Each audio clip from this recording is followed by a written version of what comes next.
কিছুক্ষণের মধ্যেই পৌরসভা নির্বাচনের তফসিল ঘোষণা। ২৩৬টি পৌরসভায় নির্বাচন হবে ৩০ ডিসেম্বর। দলীয় প্রতীকে স্বচ্ছ নির্বাচনের জন্য আরও সময় প্রয়োজন ছিল মত বিশেষজ্ঞদের। নিরাপত্তা নিশ্চিত করার প্রত্যয় ইসির। সময় ছিল নির্বাচন কমিশনের, যেটা নিশ্চিত করা দরকার ছিল। রাজনৈতিক দলগুলোর কাছ থেকে তাদের দাবি করা উচিত ছিল তারা কিভাবে মনোনয়ন দেবে। আমরা আশা করছি আইন শৃঙ্খলা পরিস্থিতি সুন্দর থাকবে, মানুষ সুন্দরভাবে এসে ভোট দিতে পারবে। আগাম প্রচারণায় সরব পাড়া মহল্লা। যোগ্য প্রার্থীগুলো নমিনেশনের নির্বাচন শতভাগ সুষ্ঠু হবে। প্রতীক দিয়ে নির্বাচন দেওয়া সম্ভব আমার মনে হয় ঠিক হয় নাই। দেখছিলেন প্রধান শিরোনাম। দুপুরের সময় সঙ্গে আছি আমি কামরুজ্জামান মামুন এবং আমি তানজিম মুনিয়াত। দর্শক, এবারে অন্যান্য শীর্ষ সংবাদ। আজই শেষ হচ্ছে হাতে লেখা পাসপোর্ট ব্যবহারের সময়সীমা। কাল থেকে বিশ্বব্যাপী বিমানবন্দরগুলোতে গ্রহণযোগ্য হবে শুধুমাত্র মেশিন রিডেবল পাসপোর্ট। কিছুতেই বন্ধ করা যাচ্ছে না অননুমোদিত ব্লাড ব্যাংকের অপরীক্ষিত রক্ত সরবরাহ। এসব রক্ত গ্রহণে প্রাণঘাতী রোগে আক্রান্তের আশঙ্কা বিশেষজ্ঞদের। বাসা ভাড়ার বকেয়া টাকা আদায়ে রাজধানীতে এক ভাড়াটিয়াকে 4 দিন আটকে রেখে হত্যার অভিযোগ স্বজনদের। বাড়ির মালিকের দাবি আত্মহত্যা। চট্টগ্রামের সিটিগেট এলাকা থেকে পাচারের সময় 20 নারী উদ্ধার। উদ্দেশ্য ছিল ঢাকা হয়ে সৌদি আরব। এক পাচারকারী আটক। এবং আধুনিক ব্যাংকিং সেবা নিশ্চিত করার ক্ষেত্রে এখনো পিছিয়ে রাষ্ট্রায়ত্ত ব্যাংকগুলো। অনলাইন সেবা চালু করা নিয়ে অনিশ্চয়তা, আশার কথা বলছে কর্তৃপক্ষ।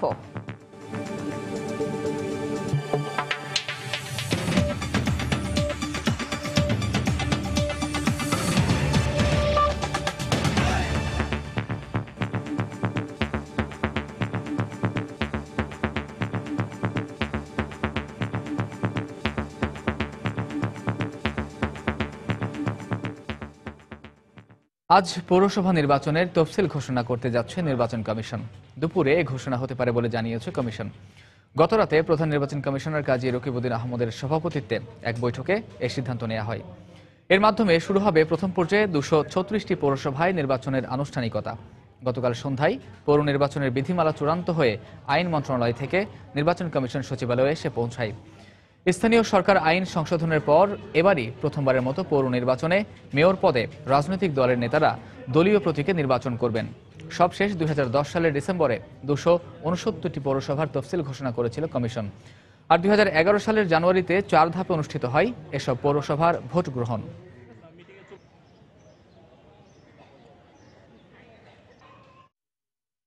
এই মুহূর্তে নির্বাচন কমিশন সচিবালয়ে আছেন আমাদের রিপোর্টার রাশেদ লিমন। আমরা সরাসরি চলে যাচ্ছি তার কাছে। লিমন, মুনিয়াদ, আর কিছুক্ষণের মধ্যেই হয়তোবা এই প্রধান নির্বাচন কমিশনার কাজী রকিবউদ্দিন আহমদ তিনি আনুষ্ঠানিকভাবে এই তফসিলের ঘোষণা দিবেন পৌরসভা নির্বাচনের। সর্বমোট 236টি পৌরসভা এবারে এই নির্বাচন হতে যাচ্ছে এবং আরও কিছু পৌরসভা বাকি থাকলেও আসলে এই মেয়াদোত্তীর্ণের মধ্যে 236টি আসলে এখন এই পর্যায়ে নির্বাচন করা সম্ভব হচ্ছে। কিছু আইনি জটিলতার কারণে 245টি হলেও ওই বাকিগুলোতে এই পর্যন্ত এখন আপাতত এই নির্বাচন করা সম্ভব হচ্ছে না। তবে আমরা যতদূর জানতে পেরেছি নির্বাচন কমিশনের সূত্র থেকে যে আজকে তফসিল অনুযায়ী 30 ডিসেম্বর নির্বাচন অনুষ্ঠান হবে এবং মানে ভোট গ্রহণ হবে 30 ডিসেম্বর। এবং এছাড়া নির্বাচনের প্রার্থীরা যারা রয়েছেন তারা কিন্তু 3 ডিসেম্বর তাদের মনোনয়নপত্র সংগ্রহের জমা দেওয়ার শেষ দিন 3 ডিসেম্বর এবং পাশাপাশি 4 এবং 5 ডিসেম্বর করা হবে যাচাই বাছাই এবং সবশেষ 13 ডিসেম্বর প্রার্থিতা প্রত্যাহারের শেষ দিন এবং এরপরে 14 তারিখেই তাদেরকে প্রতীক বরাদ্দ দেওয়া হবে এবং তারপর থেকে তারা আসলে পুরোদমে এই পৌরসভা নির্বাচনের প্রচারণা চালাতে পারবেন। তো মূলত গতকালকে থেকে আমরা দেখেছিলাম, গতকালকেও নির্বাচন কমিশনে খুব বলা যায় টানটান উত্তেজনা বিরাজ করেছিল। হয়তোবা যে কোনো সময় তাদের তফসিল ঘোষণা করার কথা ছিল, কিন্তু আসলে আইন মন্ত্রণালয় থেকে বিধি, আচরণ বিধি এবং নির্বাচনী ম্যানুয়াল যে নির্বাচনী পরিচালনা বিধি, এটা আইনমন্ত্রী স্বাক্ষরিত সেই কাগজটি আসতে বিলম্বিত হওয়ার কারণে তারা আসলে মূল্যে গতকালকে তফসিল ঘোষণা করতে পারেন এবং সন্ধ্যা আমরা দেখেছি নির্বাচন কমিশন গতকাল কয়েক দফা বৈঠক করেছেন এবং বৈঠকের মাঝে আসলে তারা এই যে তফসিলের এই দিনক্ষণটি সিদ্ধান্ত চূড়ান্ত করে রেখেছে এবং আমরা গতকালকে রাতে দেখেছি আমরা যে প্রার্থীদের যে মনোনয়ন ফর্ম ইতিমধ্যে তারা বিজিপ্রেসে পাঠিয়ে দিয়েছেন ছাপানোর জন্য। তো সবকিছু মিলে এখানে কিছুক্ষণের মধ্যেই হয়তো বা সবকিছুই প্রস্তুত আছে, কিছুক্ষণের মধ্যে ঘোষণা করা হবে। তবে আরেকটি বিষয় যে এই নির্বাচনকে একটু বেশি গুরুত্ব দিয়ে বিবেচনা করা হচ্ছে, তার মানে হচ্ছে একটি নতুন নিয়মে আসলে দলীয় প্রতীক নিয়ে আসলে এর আগে আমরা যেমনটি দেখতাম স্থানীয় সরকার নির্বাচনের ক্ষেত্রে যে বিভিন্ন দল তাদের প্রার্থীদের সমর্থন দিলেও নির্দিষ্ট প্রার্থীদের কিন্তু দলীয় প্রতীক পাত না। এবারেই কিন্তু প্রথম আসলে দলীয় প্রতীক নিয়ে যারা চেয়ারম্যান কিংবা মেয়র পদে যারা লড়বেন তারা কিন্তু এবারই প্রথম দলীয় সমর্থন বা দলীয় মনোনয়নের পাশাপাশি প্রতীক নিয়েই তারা এবার লড়বে। যদিও এটা শুধুমাত্র মেয়র বা চেয়ারম্যানদের ক্ষেত্রে প্রযোজ্য হবে, বাকি যারা রয়েছেন যেমন কাউন্সিলর এবং যারা মেম্বার পদে লড়বে বা সংরক্ষিত আসন বা ভাইস চেয়ারম্যান তারা কিন্তু আসলে নির্দলীয়ভাবেই লড়বেন। তো আসলে সব মিলিয়ে আমরা সাংবাদিকরা এখানে অপেক্ষা করছি সেই সময়টির জন্য। যদি তখন তফসিল ঘোষণার সময় হয়তো বা আমরা সরাসরি আপনাদেরকে জানিয়ে দিতে পারবো সবকিছু। মুনিয়া, ধন্যবাদ লিমন আপনাকে। দর্শক, আপনারা যেমনটা আগেই জেনেছেন যে 236টি পৌরসভা নির্বাচনের তফসিল ঘোষণা হবে আজ। নির্বাচন কমিশন সচিবালয় থেকে সে খবরই জানাচ্ছিলেন আমাদের রিপোর্টার রাশেদ লিমন। এদিকে দলীয়ভাবে পৌরসভা নির্বাচনের জন্য আরও প্রস্তুতির প্রয়োজন ছিল বলে মনে করেন সুজনের সভাপতি বদিউল আলম মজুমদার। সময় সংবাদকে তিনি বলেন, এক্ষেত্রে সবচেয়ে বেশি প্রয়োজন রাজনৈতিক দলগুলো কিভাবে প্রার্থীদের মনোনয়ন দিচ্ছে সেই প্রক্রিয়ার স্বচ্ছতা নিশ্চিত করা। তা না হলে গণতান্ত্রিক ব্যবস্থা ক্ষতিগ্রস্ত হওয়ার আশঙ্কা রয়েছে। এছাড়া তফসিল ঘোষণার আগে নির্বাচনী আচরণবিধির গেজেট প্রকাশ করা উচিত ছিল বলেও মন্তব্য করেন সুজন সভাপতি। দলীয়ভাবে নির্বাচনের সিদ্ধান্ত গ্রহণ করার পেছনে আরও কতগুলো সিদ্ধান্ত প্রয়োজন, আরও কতগুলো প্রস্তুতি প্রয়োজন।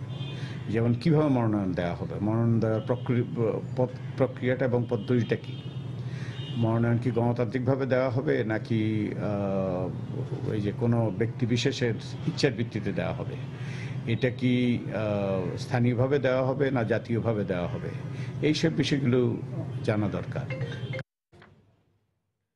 এদিকে চলমান পরিস্থিতিতে একই সঙ্গে সবগুলো পৌরসভার নির্বাচন করতে গেলে নির্বাচনী সংঘাত আর সহিংসতা বাড়বে বলে আশঙ্কা করছেন বিশেষজ্ঞরা। এছাড়া সংশোধিত পৌরসভা আইন 2015 এর অধীনে আসছে পৌরসভা নির্বাচন অনুষ্ঠিত হলে দেশের আইন শৃঙ্খলা পরিস্থিতির আরও অবনতি হতে পারে বলে ধারণা তাদের। তবে ভোটারদের শতভাগ নিরাপত্তা নিশ্চিত করা হবে বলে জানিয়েছে নির্বাচন কমিশন। রাশেদ লিমনের রিপোর্ট। সম্প্রতি বেশ কয়েকটি প্রভাবশালী দেশের সতর্কতা, বিদেশিদের উপর হামলা, লেখক, প্রকাশক, ব্লগারদের হত্যাসহ বেশ কিছু ঘটনার প্রেক্ষিতে পরিস্থিতি নিয়ন্ত্রণে ব্যস্ত আইনশৃঙ্খলা বাহিনী। তাছাড়া বিশ্বজুড়ে মাথাচাড়া দেয়া জঙ্গিবাদের প্রভাবে দেশের গুরুত্বপূর্ণ স্থাপনায় জোরদার করা হয়েছে বাড়তি নিরাপত্তা। এমন বাস্তবতায় ডিসেম্বরের শেষ নাগাদ একসঙ্গে প্রায় 250 পৌরসভা নির্বাচনে আইনশৃঙ্খলা বাহিনী পর্যাপ্ত পাওয়া যাবে কিনা তা নিয়ে সংশয় বিশেষজ্ঞদের। হঠাৎ করে যদি বলে ফেলে আমি সব একত্রে করবো, পুলিশ এত এঙ্গেজ, চারিদিকে বিজেপি এঙ্গেজ, ফোর্স তো প্রয়োজন। কারণ আমাদের দেশের এই লোকাল ইলেকশন যত নিচের দিকে নামবে এটা ততই সংঘর্ষপূর্ণ ইলেকশন হয়। তার উপর সংশোধিত পৌরসভা আইন 2015 আরও ভাবিয়ে তুলছে তাদের। মেয়র প্রার্থীদের জন্য দলীয় আর কাউন্সিলরদের জন্য নির্দলীয় এমন দ্বৈত আইনের প্রভাব আইনশৃঙ্খলা বাহিনীকেও বিপাকে ফেলবে বলে মনে করেন বিশেষজ্ঞরা। আগে তো আইন বিধি সবই একরকম ছিল, এখন আবার দুই রকম হবে, দুই রকমের ইমপ্লিকেশন হবে। একজন ম্যাজিস্ট্রেটকে দুই রকমের জিনিস দেখতে হবে। রাজনৈতিক দলগুলো বা সরকারি দল এরা এটাকে ম্যানেজ করতে পারবে না। যখন তারা একজনকে নমিনেশন দেন, তাদের দলের ভিতরে আরো 3 জন থাকেন, তারা সিলেক্টেড হন না, তখন তারা কিন্তু উগ্র অবস্থান নিয়ে ফেলেন। এদিকে কমিশন বলছে নির্বাচনকালীন সময়ে আইন শৃঙ্খলা নিয়ন্ত্রণে কোনো ছাড় দেয়া হবে না। দলীয় প্রতীকের নির্বাচনের অভিজ্ঞতা পূর্ব থেকে আছে, কাছে আমরা আশা করছি আইন শৃঙ্খলা পরিস্থিতি সুন্দর থাকবে, মানুষ সুন্দরভাবে এসে ভোট দিতে পারবে। তবে আরেকবার ভেবে নিতে মন্ত্রণালয় আর নির্বাচন কমিশনের প্রতি আহ্বান বিশেষজ্ঞদের। রাশেদ লিমন, সময় সংবাদ, ঢাকা। পৌরসভা নির্বাচনকে সামনে রেখে নোয়াখালীর 5টি পৌরসভার পাড়া মহল্লায় সরব হয়ে উঠেছেন প্রার্থী ও ভোটাররা। এই নির্বাচনকে ঘিরে আওয়ামী লীগের মনোনয়ন প্রত্যাশীরা সম্ভাব্য প্রার্থীরা গণসংযোগে নেমে পড়লেও ঘরোয়াভাবে প্রস্তুতি নিচ্ছে নানা সমস্যায় জর্জরিত বিএনপি। এদিকে দলীয় প্রতীকে মেয়র নির্বাচনের সিদ্ধান্ত নিয়ে ভোটারদের রয়েছে মিশ্র প্রতিক্রিয়া, আর পাল্টাপাল্টি বক্তব্য রাজনৈতিক দলের নেতাদেরও। সাইফুল্লাহ কামরুলের পাঠানো তথ্য এবং মোহাম্মদ জামাল উদ্দিনের ছবি নিয়ে টেস্ট রিপোর্ট। তফসিল ঘোষণা না হলেও নোয়াখালীর বিভিন্ন পৌরসভার চলছে নির্বাচনী আমেজ। সংসদে পৌরসভা সংশোধন বিল পাশ হওয়ার পর দলীয় মনোনয়ন পেতে দৌড়ঝাঁপ শুরু করেছে ক্ষমতাসীন দলের সম্ভাব্য মেয়র প্রার্থীরা। অলিতে গলিতে শুভেচ্ছা সম্বলিত পোস্টার ব্যানারে প্রার্থিতা জানান দিচ্ছেন তারা। তাদের পাশাপাশি ভোটারদের মন জোগাতে এখন ব্যস্ত সময় পার করছেন কাউন্সিলর প্রার্থীরাও। আর মাঠে না নামলেও ঘরোয়াভাবে নির্বাচনের প্রস্তুতি নিচ্ছে বিএনপি। তবে দলীয় প্রতীকে মেয়র নির্বাচনের সিদ্ধান্তে ভোটারদের রয়েছে মিশ্র প্রতিক্রিয়া। দলীয়গতভাবে যদি নির্বাচনটা দেয় তাহলে মারামারি, হানাহানি, দলে দলে হিংসাত্মক অবস্থা সৃষ্টি হবে। যোগ্য প্রার্থীগুলো নমিনেশনের নির্বাচন শতভাগ সুষ্ঠু হবে। এত সকালে এই প্রতীক দিয়ে নির্বাচন দেওয়া সম্ভব আমার মনে হয় ঠিক হয় নাই। এদিকে আওয়ামী লীগ নেতারা বলছেন এ পদ্ধতিতে নির্বাচন হলে তৃণমূল পর্যায়ে দলের প্রতি মানুষের আস্থা বাড়বে। তবে নির্বাচনের স্বচ্ছতা ও নিরপেক্ষতা নিয়ে প্রশ্ন তুলেছেন বিএনপি নেতারা। সরকার তাদের ক্ষমতাটাকে আরো শক্তিশালী এবং আরো কুক্ষিগত করার জন্যই এই নির্বাচনে দলীয়ভাবে করার সিদ্ধান্ত নিয়েছেন। মন্ত্রীরা, এমপিরা যেখানে প্রচারণা করবে সেখানে কোনো অবস্থাতে এটা সুষ্ঠু হবে না। এই ধারণা তো অমূলক। এখন তো যেটা হচ্ছে এটা একটা স্বচ্ছ, এটা ভালোই হবে আগামীতে। রাজনীতিকে একটা সুন্দর সুসংগঠিত করার জন্য এটা একটা পদক্ষেপ হিসেবে আমি মনে করি। নোয়াখালী পৌরসভায় 65,000, চৌমোহনীতে 46,000, চাটখিলে 21,000, বসুরহাটে 16,700 এবং হাতিয়া পৌরসভায় 27,000 ভোটার রয়েছে। সময় সংবাদ, নোয়াখালী। আন্তর্জাতিক বেসামরিক বিমান চলাচল সংস্থা ICAOর বেঁধে দেয়া সময় অনুযায়ী আজ শেষ হচ্ছে হাতে লেখা পাসপোর্টের যুগ। আগামীকাল থেকে বিশ্বের সব বিমানবন্দরে শুধুমাত্র মেশিন রিডেবল পাসপোর্ট বা MRP গ্রহণযোগ্য হবে। বাংলাদেশে 2010 সালের 1 এপ্রিল বহিরাগমন ও পাসপোর্ট অধিদপ্তর MRP তৈরি ও বিতরণ প্রকল্প শুরু করে। স্বরাষ্ট্র মন্ত্রণালয়ের তথ্য অনুযায়ী এখন পর্যন্ত প্রায় 1.25 কোটি মানুষের হাতে তুলে দেওয়া হয়েছে মেশিন রিডেবল পাসপোর্ট। এদিকে বিভিন্ন দেশে অবস্থানরত প্রায় 91 লাখ প্রবাসীর হাতে MRP পৌঁছে দিতে কাজ করছে প্রবাসী কল্যাণ মন্ত্রণালয়।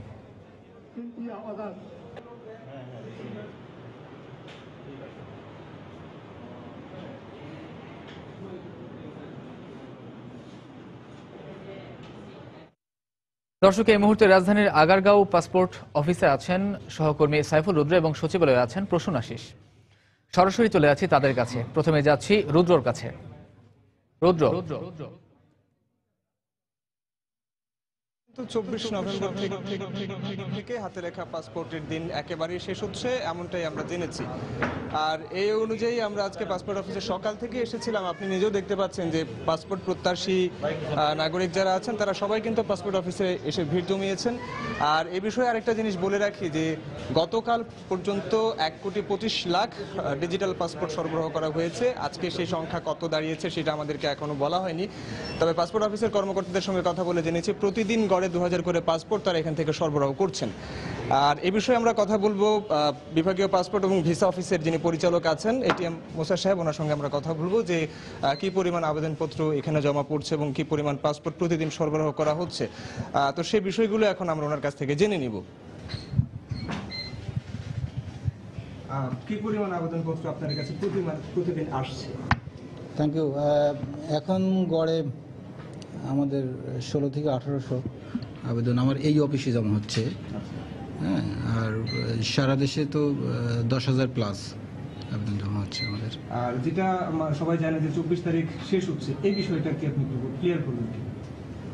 24 তারিখে শেষ তো আইকাওয়ের গাইডলাইন অনুযায়ী 24 তারিখের মধ্যে 24 তারিখের পরে যারা বিদেশে ভ্রমণ করবে তাদের MRP নিয়েই ভ্রমণ করতে হবে।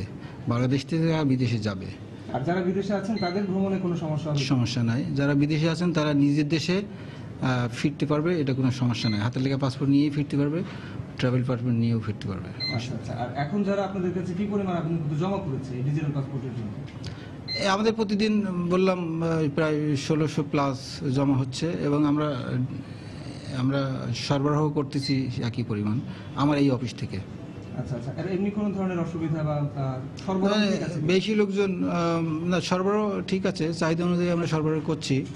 তা এই যে লাস্ট 1 মাস আমাদের এই যে টার্গেট এর কারণে, আপনাদের মিডিয়ার প্রচারের কারণে অনেক লোকজন আসছে, বেশি আসছে, আমরা দিচ্ছি এবং প্রক্রিয়াধীন আছে আমাদের। আচ্ছা, যেই সময়সীমা বেঁধে দেওয়া ছিল সেই সময়ের মধ্যে কি আপনারা পাসপোর্ট হস্তান্তর করতে পারবেন কিনা? আমাদের যারা আবেদন করছে আগে তারা পেয়ে গেছে, এখন আজকে যে আবেদন করতেছে সে তো পরে পাবে, তাই না? আর আপনাদের যে টার্গেট ছিল সেটা কি ফিল আপ হচ্ছে? আমরা অবশ্যই, আমি মনে করছি যে আমরা যারা চাইছে আমাদের তাদের আমরা দিয়েছি অলরেডি। হ্যাঁ, থ্যাংক ইউ। আচ্ছা, মামুন, যে বিষয়টি উনি বলছিলেন যে এখনো পর্যন্ত যত আবেদনকারী তাদের কাছে আবেদন করেছেন সবাইকেই ওনারা পাসপোর্ট দেওয়ার চেষ্টা করছেন এবং এটা অব্যাহত থাকবে। পাসপোর্ট রেগুলেটরি কমিশন আন্তর্জাতিক আইন অনুযায়ী কিন্তু আজকে থেকে এটা একেবারেই বন্ধ। এর আগেও কিন্তু এইরকম একটা প্রক্রিয়া চালানোর পরিকল্পনা তাদের হাতে ছিল। তো মামুন, এই ছিল পাসপোর্ট অফিস থেকে আমার কাছে থাকা তথ্য। এখন আমরা যাচ্ছি সচিবালয়ে, সেখানে আছেন আমাদের রিপোর্টার প্রসূন আশিস। ধন্যবাদ রুদ্র। আমি শুরুতেই বলতে চাই যে মূলত আন্তর্জাতিক সিভিল এভিয়েশন সংস্থার একটি সিদ্ধান্ত অনুসারেই মূলত আজই শেষ হয়ে যাচ্ছে এই যে হাতে লেখা যে পাসপোর্ট সেটির ব্যবহার। মূলত আগামীকাল থেকে বিশ্বের কোনো বিমানবন্দরে বা কোনো দেশে প্রবেশের ক্ষেত্রে হাতে লেখা যে পাসপোর্ট সেটি আর ব্যবহার করা যাবে না। এ কারণে যন্ত্রে পাঠযোগ্য যে পাসপোর্টটি, অর্থাৎ এমআরপি বলে বিশেষ পরিচিত যে পাসপোর্টটি, সেটি মূলত এখন ব্যবহার হবে বিভিন্ন বিমানবন্দরে এবং বিভিন্ন দেশে প্রবেশ করতে হলে। মূলত আন্তর্জাতিক সিভিল এভিয়েশন সংস্থা এই নির্দেশনা জারির পর থেকে বাংলাদেশ সরকারও যারা বিদেশে গমন করবে, বিদেশে যারা যাবে এবং বিদেশে যারা অবস্থান করছে তাদের জন্য মূলত কিন্তু এই এমআরপি দেওয়ার জন্য, মেশিন রিডেবল পাসপোর্ট দেওয়ার জন্য তারা কিন্তু প্রচেষ্টা চালিয়ে এসছে এবং এ পর্যন্ত 1,25,00,000 মানুষকে কিন্তু 1,25,00,000 মানুষকে এমআরপি দিয়েছে। তো এই মুহূর্তে আমি সচিবালয়ের স্বরাষ্ট্র মন্ত্রণালয়ে রয়েছি। মূলত স্বরাষ্ট্র মন্ত্রণালয়ের পাসপোর্ট অধিদপ্তরই এই এমআরপি দেওয়ার কাজটি করে থাকেন। আমি কিছুক্ষণ আগে আমি স্বরাষ্ট্র মন্ত্রণালয়ের মোস্তফা কামাল উদ্দিন, যিনি অতিরিক্ত সচিব হিসেবে দায়িত্ব পালন করছেন এবং এই পাসপোর্টের দায়িত্বে যিনি রয়েছেন, তার সাথে যোগাযোগ করেছি এবং তার রুমে গিয়ে তার সাথে কথা বলে জানতে পেরেছি যে এখনো পর্যন্ত প্রায় 2 লাখ মানুষকে তারা পাসপোর্ট দিতে পারেননি। তো তিনি বলছেন যে যারা বিদেশে রয়েছেন তারা কিন্তু দেশে ফেরত আসার ক্ষেত্রে তাদের কোনো সমস্যা নেই, তারা জরুরি পাসপোর্ট নিয়ে বা তারা জরুরি পাসপোর্ট আমাদের বাংলাদেশ মিশনগুলো থেকে, তারা দূতাবাসগুলো থেকে সংগ্রহ করে তারা কিন্তু। দর্শক, আইসিএর দেয়া বিধান অনুযায়ী আজ থেকে শেষ হচ্ছে হাতে লেখা পাসপোর্টের যুগ এবং আগামীকাল থেকে বিশ্বের সব বিমানবন্দরে কিন্তু মেশিন রিডেবল পাসপোর্ট গ্রহণযোগ্য হবে। এবং আগারগাঁ পাসপোর্ট অফিস থেকে যোগ দিয়েছিলেন সহকর্মী সাইফুল রুদ্র, সেখানে কিন্তু পাসপোর্ট প্রত্যাশীদের একটা ভিড় রয়েছে এবং সচিবালয় থেকে যোগ দিয়েছিলেন সহকর্মী প্রসূন আশিস। দুপুরের সময় আরো থাকছে। কুমিল্লার লাকসামে ট্রাক ও সিএনজি অটোরিকশার মুখোমুখি সংঘর্ষে 2 কলেজ ছাত্রী সহ নিহত 5, আহত আরও 1।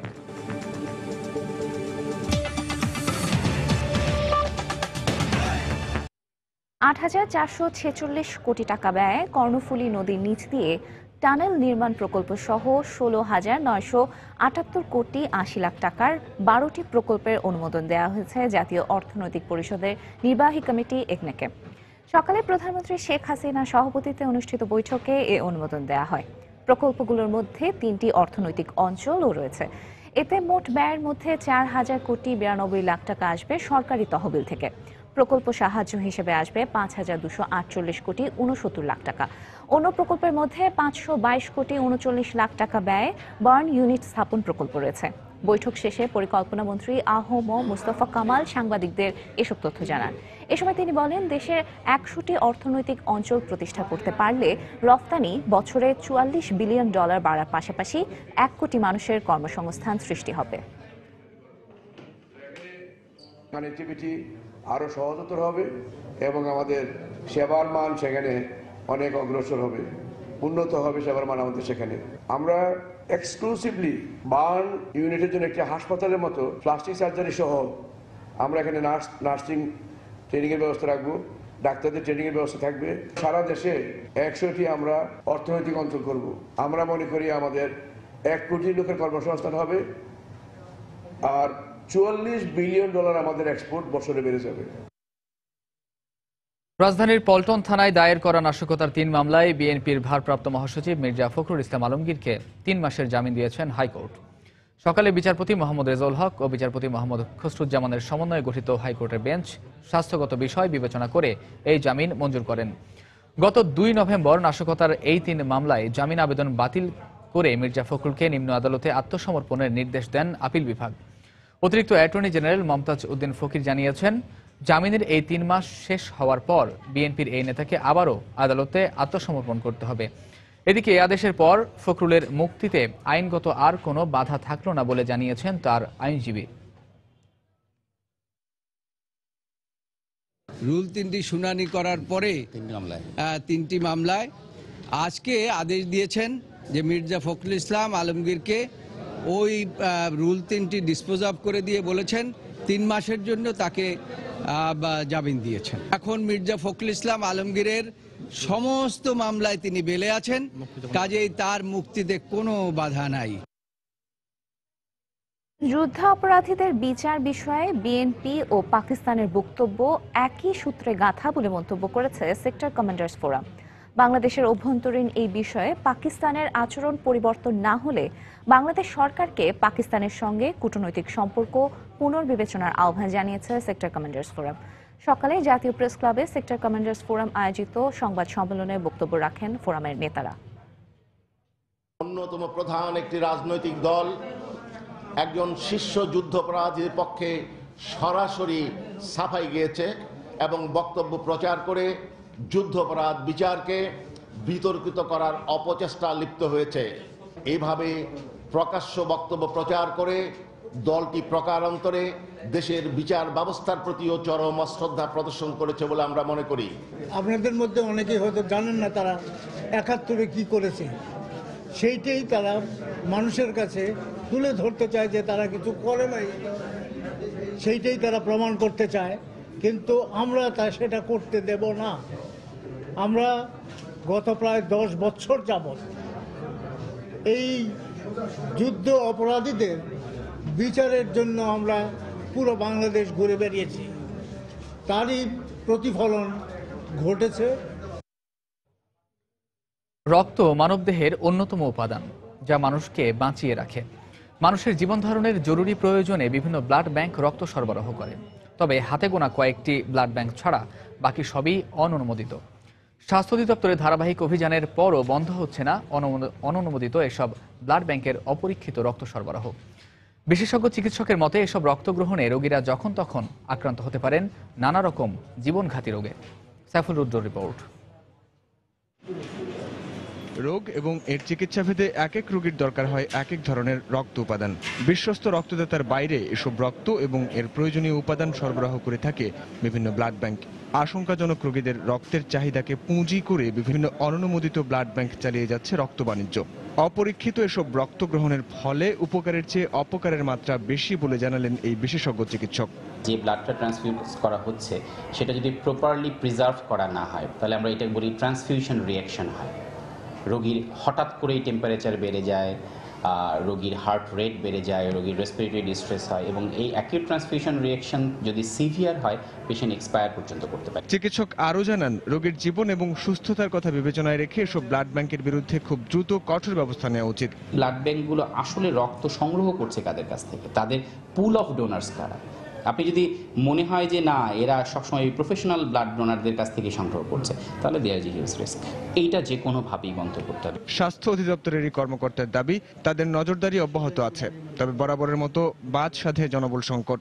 আইনের লঙ্ঘন করে যারা এগুলো প্রতিষ্ঠান করছে তাদের ক্ষেত্রে আমরা মোবাইল কোড দিয়ে তাদেরকে শাস্তির আওতায় নিয়ে আসছি এবং আমরা আমাদের কিন্তু নিয়মিতভাবে আমরা অনেকগুলো প্রতিষ্ঠানকে সবসময় আমরা তাদেরকে রিনিউ করার নোটিশ দিচ্ছি, তাদের এই অবস্থাপনা আছে, তারা যদি সেগুলোকে ফুলফিল না করতে পারে তাহলে বন্ধ করার ব্যবস্থা আমরা করছি। সারা দেশের কয়েকশো অননুমোদিত ব্লাড ব্যাংক থেকে গোপনে সরবরাহকৃত হাজারো রক্তের ব্যাগ রোগীদের হাতে যেন খুব সহজে পৌঁছাতে না পারে সে বিষয়ে সজাগ দৃষ্টি রাখতে রোগী এবং তার স্বজনদের প্রতি আহ্বান জানিয়েছেন চিকিৎসক এবং স্বাস্থ্য অধিদপ্তরের কর্মকর্তারা।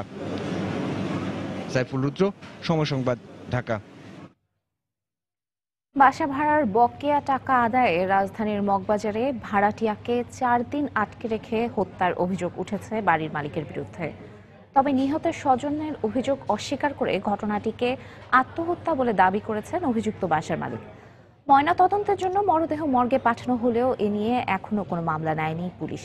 পুলিশ ও স্বজনরা জানিয়েছেন, মাংসের দোকানের কর্মচারী কালাম দীর্ঘদিন ধরে মগবাজারের একটি বাসায় ৩,০০০ টাকা ভাড়ায় বসবাস করতেন।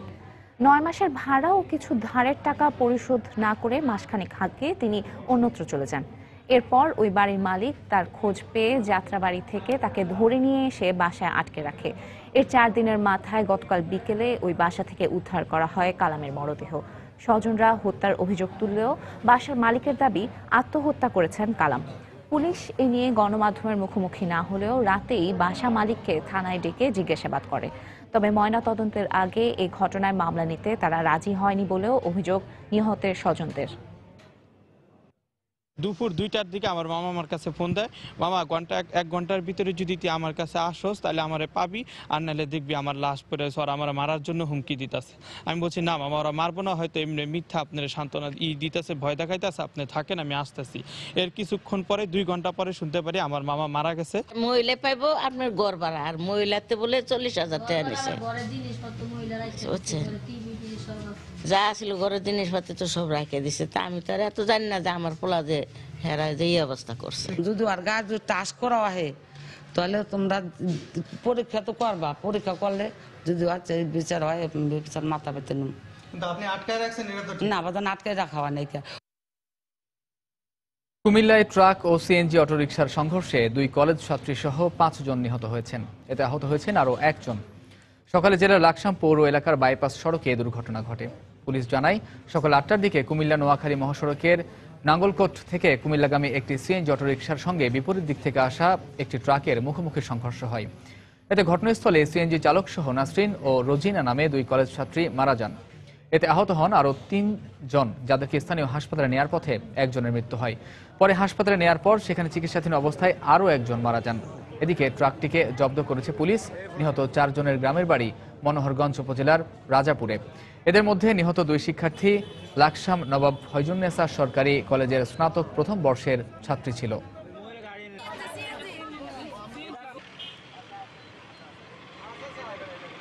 ওই ট্রাকটা মনে হয় ঝিমানো ছিল, ওটা ডান দিকে গেছে আর চেঞ্জিটা বাম দিকে ঢুকছে। এখন ট্রাকটা ডান দিকে আবার কাটে আয়, এটার মুখে করে আনি এখানে ঠেক দিয়ে 5 জন লোকের মারি লিছে। একটি ট্রাক এবং সিএনজির মুখোমুখি সংঘর্ষে মারা গেছে মোট 5 জন। ঘটনাস্থলে 2 জন এবং হাসপাতালে নেওয়ার পথে এবং হাসপাতালে 2 জন মারা গেছেন, এর মধ্যে 3 জন মহিলা।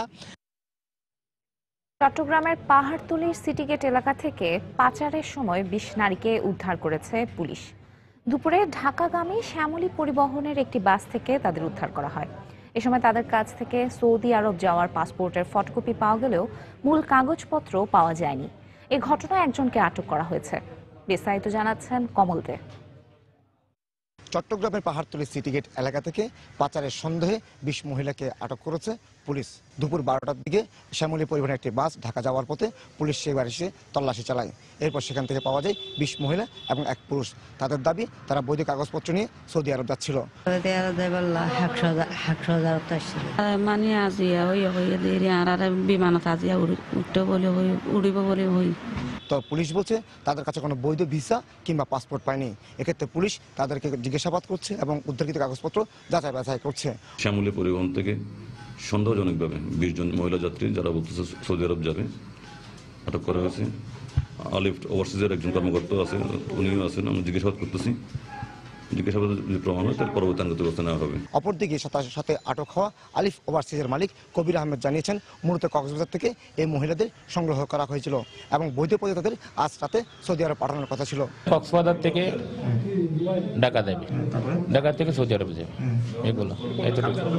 হ্যাঁ, কাগজপত্রগুলি পাসপোর্ট আছে যে মানে ঢাকা অফিসে, এখান থেকে যাই মানে এয়ারপোর্টে চলে যাবে। চট্টগ্রামের আকবর থানা এলাকা থেকে কমল দে, সময় সংবাদ। যশোরে 2 গ্রুপের সংঘর্ষে আহত MM কলেজের শিক্ষার্থী কামরুল মারা গেছে।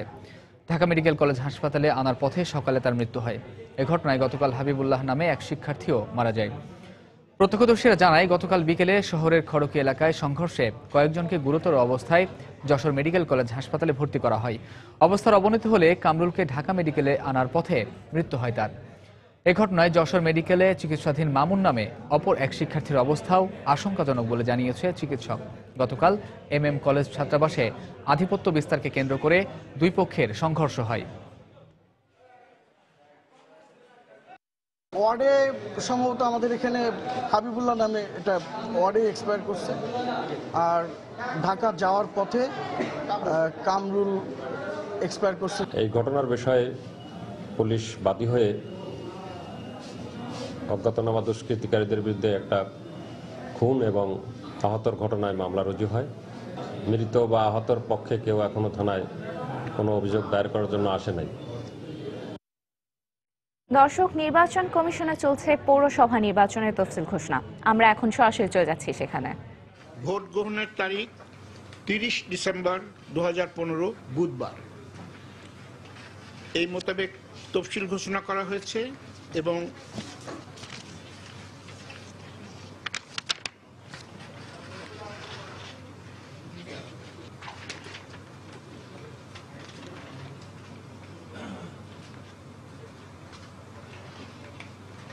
রিটার্নিং অফিসার এবং সহকারী রিটার্নিং অফিসার হিসেবে অতিরিক্ত জেলা প্রশাসক সার্বিক এবং সিনিয়র জেলা নির্বাচন কর্মকর্তা তারা হেডকোয়ার্টারে এবং উপজেলা নির্বাহী অফিসার হেডকোয়ার্টারের বাইরে এরা কার্য করবেন। সহকারী রিটার্নিং অফিসার হিসেবে সকল পৌরসভার জন্য সংশ্লিষ্ট উপজেলা নির্বাচন কর্মকর্তাকেও নিয়োগ দেওয়া হয়েছে।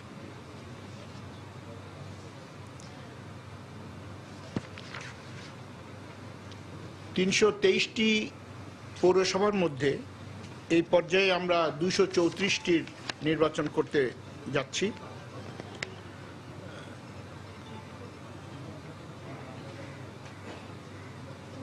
সম্ভাব্য ভোট কেন্দ্রের সংখ্যা 3582 আর বুথের সংখ্যা 19187। পুরুষ ভোটার 35,86,000-এর উপরে, মহিলা ভোটার 35,76,000 উপরে।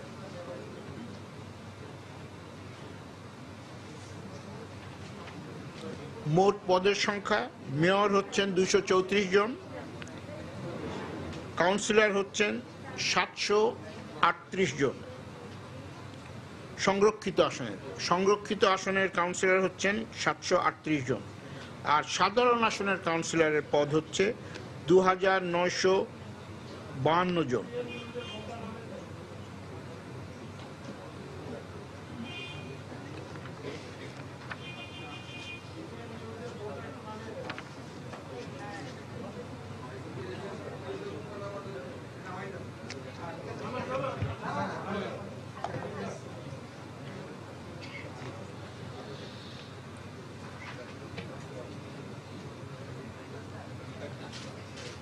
পৌরসভা নির্বাচনে আইন সংশোধন করা হয়েছে এবং এবারই প্রথম এখানকার মেয়ররা দলীয়ভাবে নির্বাচন করবেন। নিবন্ধিত দলগুলি থেকে তারা তাদের প্রতীকে মেয়র পদে নির্বাচন করতে পারবেন, কিন্তু সংরক্ষিত কাউন্সিলর কিংবা সাধারণ কাউন্সিলরগণ তাদের নির্বাচন আগের রীতিতেই হবে। এটা নির্দলীয় নির্বাচন বলে আমরা ধরছি।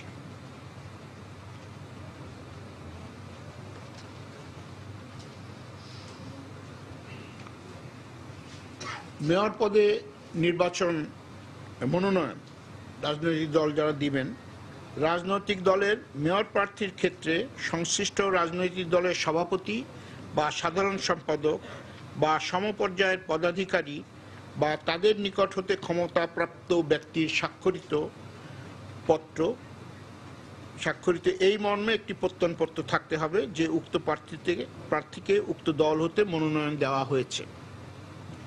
কোনো রাজনৈতিক দল কোনো পৌরসভায় একাধিক ব্যক্তিকে মেয়র পদে মনোনয়ন প্রদান করতে পারবেন না। একাধিক ব্যক্তিকে মনোনয়ন প্রদান করলে সংশ্লিষ্ট পৌরসভায় উক্ত দলের সকল প্রার্থীর মনোনয়ন বাতিল বলে গণ্য হবে।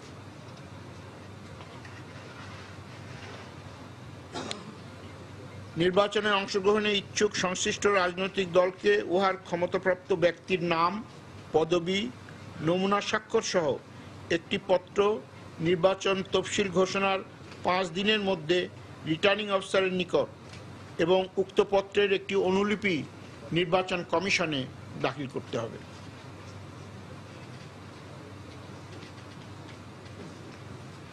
মেয়র পদে স্বতন্ত্র প্রার্থীরাও প্রতিদ্বন্দ্বিতা করতে পারবেন। তাদের জন্য 100 জন ভোটারের স্বাক্ষরযুক্ত তালিকা মনোনয়নপত্রের সাথে দাখিল করতে হবে। তবে কোনো স্বতন্ত্র মেয়র প্রার্থী পৌরসভার মেয়র পদে ইতপূর্বে নির্বাচিত হয়ে থাকলে তার জন্য ভোটারের স্বাক্ষরযুক্ত তালিকা দাখিল করার প্রয়োজন নাই। যিনি আগে একবার মেয়র নির্বাচিত হয়েছেন তার এটা লাগবে না। যারা নতুন তাদেরকেই এই 100 জনের স্বাক্ষর জোগাড় করতে হবে। এবং আমরা দেখেছি এই স্বাক্ষর জোগাড় করতে যে ন্যাশনাল ইলেকশনে অনেক প্রার্থী ডিসকোয়ালিফাইড হন। স্বাক্ষরের আমরা যখন চেক করি তখন দেখা যায় যে তিনি বলেন আমি সই করি নাই। তো আমরা সতর্ক করে দিতে চাই স্বতন্ত্র প্রার্থীরা যেন খুব কেয়ারফুলি তাদের এই প্রার্থীদের সই এবং লিস্ট ঠিক মতন জমা দেন।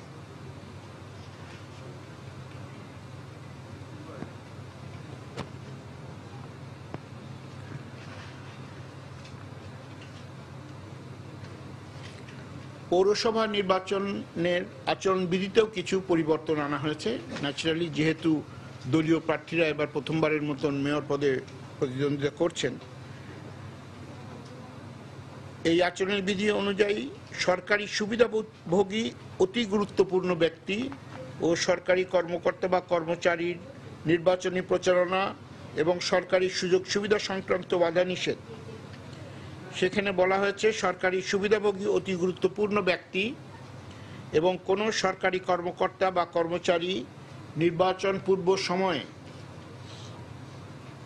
নির্বাচনী প্রচারণায় বা নির্বাচনী কার্যক্রমে অংশগ্রহণ করতে পারবেন না।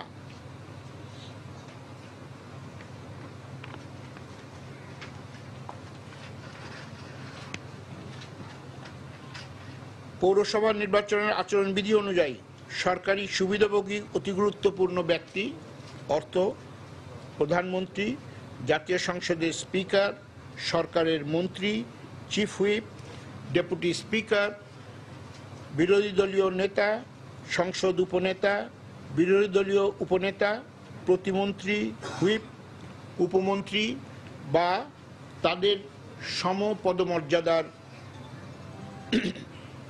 কোনো ব্যক্তি, সংসদ সদস্য এবং সিটি কর্পোরেশনের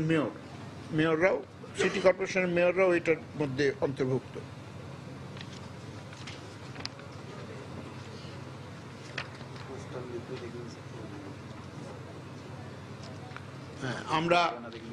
আমরা খেয়াল করেছি যে প্রতিবারের মতন এবারও রাস্তাঘাট সমস্ত ছেয়ে গেছে পোস্টার, ব্যানার ইত্যাদিতে, এবং তফসিল ঘোষণার পর থেকে এগুলি সমস্ত অবৈধ। সেজন্য আমি আপনাদের মাধ্যমে সকল প্রার্থীকে এবং তাদের সাপোর্টারদেরকে, তাদের পক্ষে যারা কাজ করেন তাদের অনুরোধ করছি যে ইমিডিয়েটলি অনতিবিলম্বে তারা যেন এই সমস্ত পোস্টার, ব্যানার, লিফলেট তালিকা ইত্যাদি যে সমস্ত জায়গায় ওনারা পোস্ট করেছেন সেগুলি সরিয়ে নেন।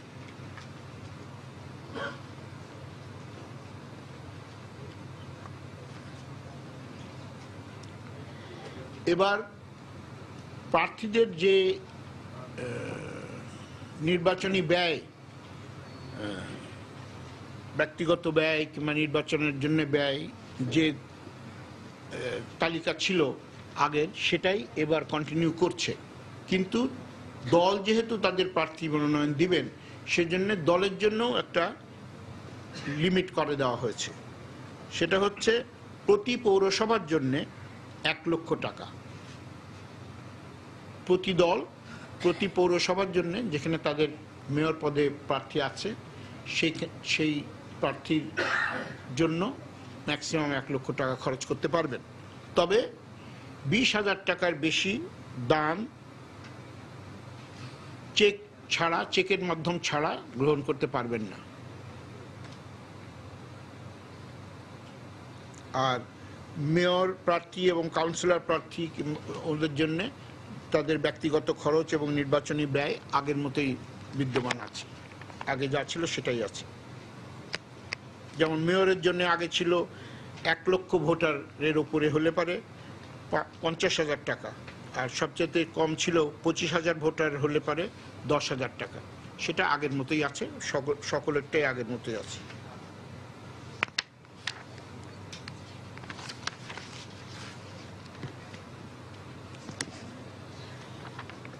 এই ছিল আমাদের আজকের তথ্য। আরও ডিটেলস সংবাদ বিজ্ঞপ্তি আপনাদেরকে দেওয়া হবে এবং সেখানে সমস্ত তথ্য দেওয়া থাকবে। আর আপনাদের যদি কোনো প্রশ্ন থাকে উনি বলেনি।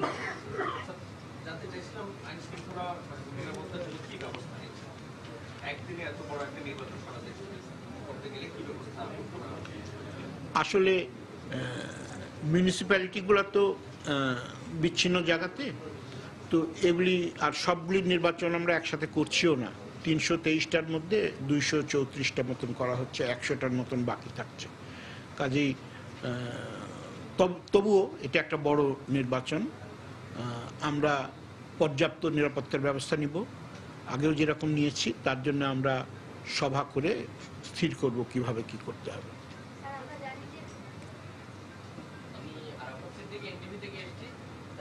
প্রথম দলীয়ভাবে মেয়র পদে নির্বাচন হচ্ছে, তো আপনারা যে আচরণ বিধিমালা এবং বিধিমালা তৈরি করলেন, সেক্ষেত্রে দলগুলো থেকে নির্বাচন কমিশনে পৌরসভা নির্বাচনের তফসিল ঘোষণা করছিলেন প্রধান নির্বাচন কমিশনার কাজী রকিবউদ্দিন আহমদ। আমরা এতক্ষণ সরাসরি ছিলাম সেখানে। এবার আন্তর্জাতিক প্রসঙ্গ।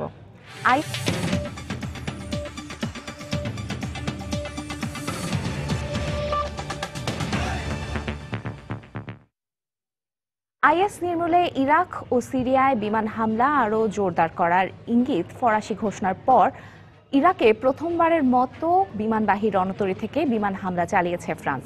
সন্ত্রাসের বিরুদ্ধে লড়াইয়ে ফ্রান্সকে সব ধরনের সহায়তার পাশাপাশি আইএস নির্মূলে যুক্তরাজ্য সিরিয়াতে বিমান হামলা চালাবে বলে ঘোষণা দিয়েছেন ব্রিটিশ প্রধানমন্ত্রী ডেভিড ক্যামেরন।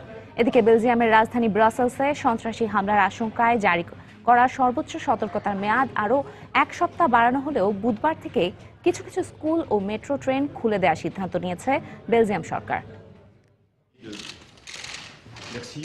সোমবার প্যারিসে ব্রিটিশ প্রধানমন্ত্রী ডেভিড ক্যামেরনের সঙ্গে বৈঠক শেষে এক যৌথ সংবাদ সম্মেলনে ইরাক ও সিরিয়ায় বিমান হামলা আরো জোরদারের ঘোষণা দেন ফরাসি প্রেসিডেন্ট ফ্রাঁসোয়া ওলাদ। সেই সঙ্গে আইএস দমনে যা কিছু করার ফ্রান্স তার সবকিছু করবে বলেও জানান তিনি।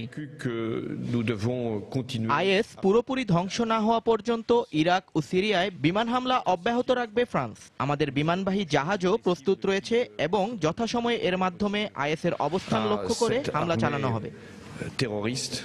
বিমান হামলা জোরদারে ওলাদের এই ঘোষণার পরপরই পূর্ব ভূমধ্যসাগরে ফরাসি রণতরী শার্ল দ্য গল থেকে প্রথমবারের মতো ইরাকে আইএসের অবস্থান লক্ষ্য করে বিমান হামলা চালায় ফ্রান্স। সোমবার ওই বিমান হামলার ভিডিও প্রকাশ করে ইরাক ও সিরিয়ায় ফ্রান্সের চলমান বিমান হামলা জোরদার করতেই পূর্ব ভূমধ্যসাগরে ফ্রান্সের একমাত্র রণতরীটি সর্বোচ্চ সক্রিয় অবস্থায় রাখা হয়েছে বলে জানানো হয় ফরাসি প্রতিরক্ষা মন্ত্রণালয়ের পক্ষ থেকে। সোমবার ফ্রান্সের রাজধানী প্যারিসের একটি ডাস্টবিন থেকে আত্মঘাতী হামলায় ব্যবহৃত একটি বোমা বাঁধার বেল্ট উদ্ধার করেছে ফরাসি পুলিশ। বেল্টটির সাথে আটকানো একটি ডেটোনেটর সদৃশ জিনিসের সঙ্গে সাম্প্রতিক প্যারিস হামলায় ব্যবহৃত বোমার প্রযুক্তিগত মিল রয়েছে বলে পুলিশের পক্ষ থেকে জানানো হয়। তবে এটি কোনো বিস্ফোরক কিনা তা পরীক্ষা নিরীক্ষা করে দেখা হচ্ছে বলেও জানিয়েছে কর্তৃপক্ষ।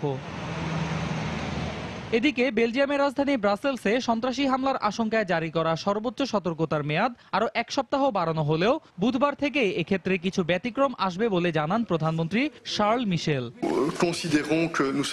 প্যারিস হামলার প্রধান সন্দেহভাজন এখনো আটক না হওয়ায় সন্ত্রাসী হামলার আশঙ্কা থেকেই যাচ্ছে।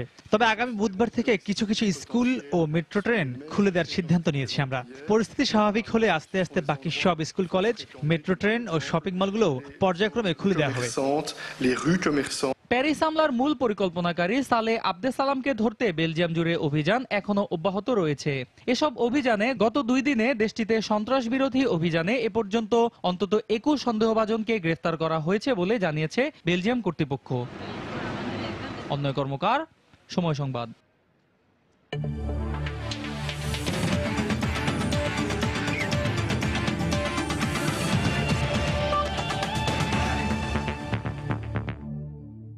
বিপিএল এর খবর।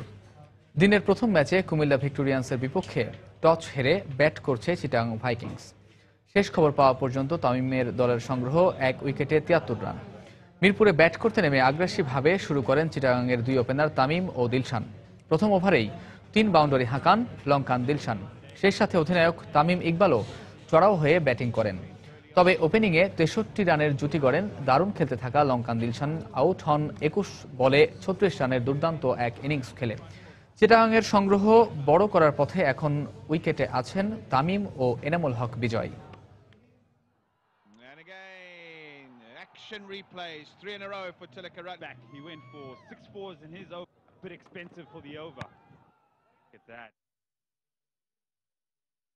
এদিকে দারুণ এক দল গড়েও আসরের প্রথম ম্যাচে হোঁচট খাওয়ার পর নিজেদের দ্বিতীয় ম্যাচে জয়ের খোঁজে বরিশাল বুলসের মুখোমুখি সিলেট সুপারস্টার্স।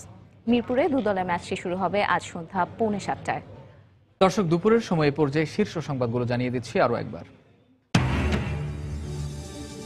ঘোষণা হলো পৌরসভা নির্বাচনের তফসিল। 234টি পৌরসভার নির্বাচন 30 ডিসেম্বর। মনোনয়নপত্র দাখিলের শেষ দিন 3 ডিসেম্বর। আজই শেষ হচ্ছে হাতে লেখা পাসপোর্ট ব্যবহারের সময়সীমা। কাল থেকে বিশ্বব্যাপী বিমানবন্দরগুলোতে গ্রহণযোগ্য হবে শুধুমাত্র মেশিন রিডেবল পাসপোর্ট। কিছুতেই বন্ধ করা যাচ্ছে না অননুমোদিত ব্লাড ব্যাংকের অপরীক্ষিত রক্ত সরবরাহ। এসব রক্ত গ্রহণে প্রাণঘাতী রোগে আক্রান্তের আশঙ্কা বিশেষজ্ঞদের। বাসা ভাড়ার বকেয়া টাকা আদায়ে রাজধানীতে এক ভাড়াটিয়াকে 4 দিন আটকে রেখে হত্যার অভিযোগ স্বজনদের। বাড়ির মালিকের দাবি আত্মহত্যা। এবং চট্টগ্রামের সিটিগেট এলাকা থেকে পাচারের সময় 20 নারী উদ্ধার। উদ্দেশ্য ছিল ঢাকা থেকে সৌদি আরব। এক পাচারকারী আটক। এই ছিল দুপুরের সময়। যে কোনো খবর পেতে ভিজিট করুন সময়নিউজ.tv আর সঙ্গে থাকুন সময়ের।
Introducing 250 ml slim cans. Pepsi. My can, my style. সকালে উঠিয়া আমি মনে মনে বলি সারা দিন স্মার্ট হতে চাও খুব সহজ মাত্র 2490 টাকায় সিম্ফনি নিয়ে এলো সিম্ফনি E5 মাত্র 2490 টাকায় স্মার্টফোন। এই পাকা চুল নিয়ে কোথাও যেতে ইচ্ছা করে? এসে গেল আমলকি, জবা ও মেহেদির মিশ্রণে নতুন হেয়ার কোট কেশ কালা। এতে আছে ন্যাচারাল কালার আর নারকেল তেলের পুষ্টি। আপনার পাকা চুল কালার করে ন্যাচারালি। আমার কালো চুলের রহস্য হেয়ার কোট কেশ কালা। ভাবি, আপনার ছেলেটা তো চ্যাম্প, এক্সট্রা কিছু কি দিচ্ছেন? আমি রোজ ওকে দুধের সাথে হরলিক্স দিই।